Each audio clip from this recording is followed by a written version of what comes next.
bienvenue dans Dakar Tech pour une nouvelle vidéo pour vous présenter quelques nouvelles surprises. Vous n'êtes sans savoir que le 12 septembre dernier, Apple a présenté quelques produits et systèmes d'exploitation à vraiment découvrir de plus près. C'est là que nous venons vous faire part de ce qu'on a vu et testé. Restez connectés, la suite, c'est tout de suite.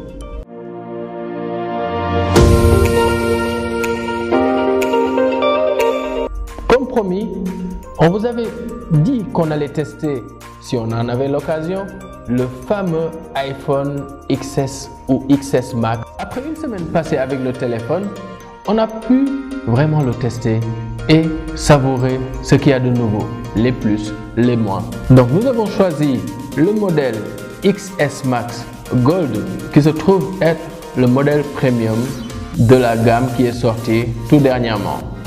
Il est tout simplement magnifique. Quand vous le tenez dans votre main, vous savez que vous tenez vraiment un bijou.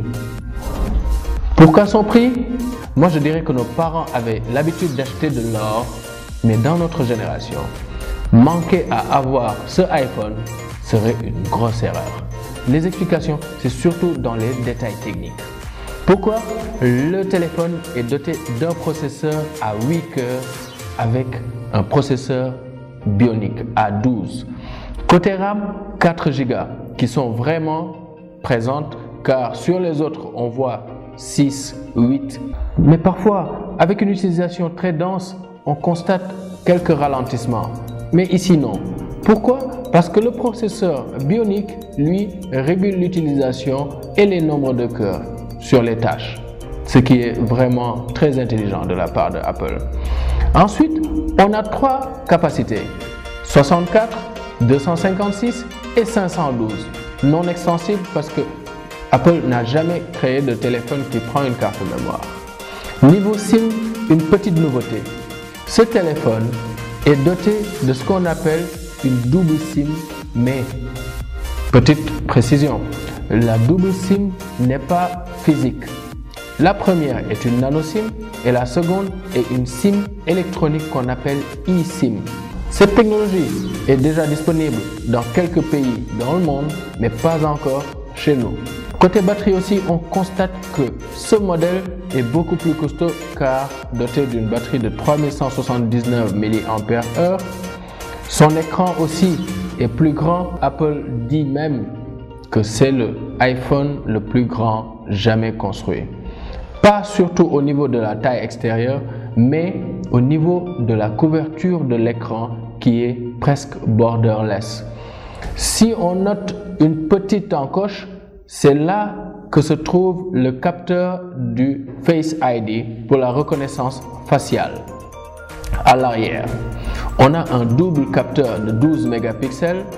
Sur la première, nous avons une ouverture de 1.8 et sur la deuxième de 2.4 pour les téléphotos.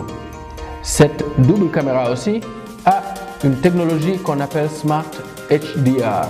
Pourquoi Smart HDR? Parce que vous pouvez prendre une seule capture et traiter différentes profondeurs, ce qui est tout simplement génial.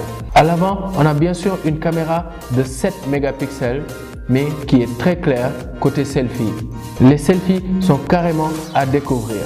Moi, franchement, j'ai cru que j'étais devenu plus beau, mais non, c'est le téléphone qui fait ressortir les détails à ce niveau-là. Si on regarde encore les détails de la résolution de l'écran, on constate maintenant que ce iPhone est doté d'un écran qu'on appelle Super Retina OLED, Organic Light Emitting Diode. Sur 458 pixels par pouce, on regarde les images comme si on pouvait les toucher ou les manipuler, car la densité des pixels est supérieure à ce qu'on avait l'habitude de constater. La résolution est de 2688 sur 1242. C'est tout de même énorme. Au niveau des connectivités, nous avons toujours le port Lightning. Il faut oublier maintenant le port jack car c'est carrément fini.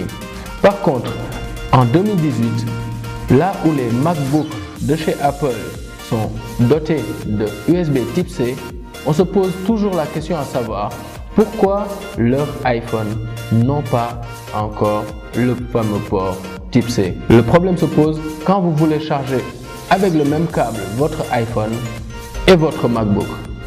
On y reviendra pour plus d'exemples. Sur les bords, nous avons les boutons habituels d'allumage, de volume et de coupure de sonnerie. Côté poids, je trouve qu'il n'est pas très lourd ni aussi léger. C'est juste ce qu'il faut pour bien le sentir et le tenir en sécurité.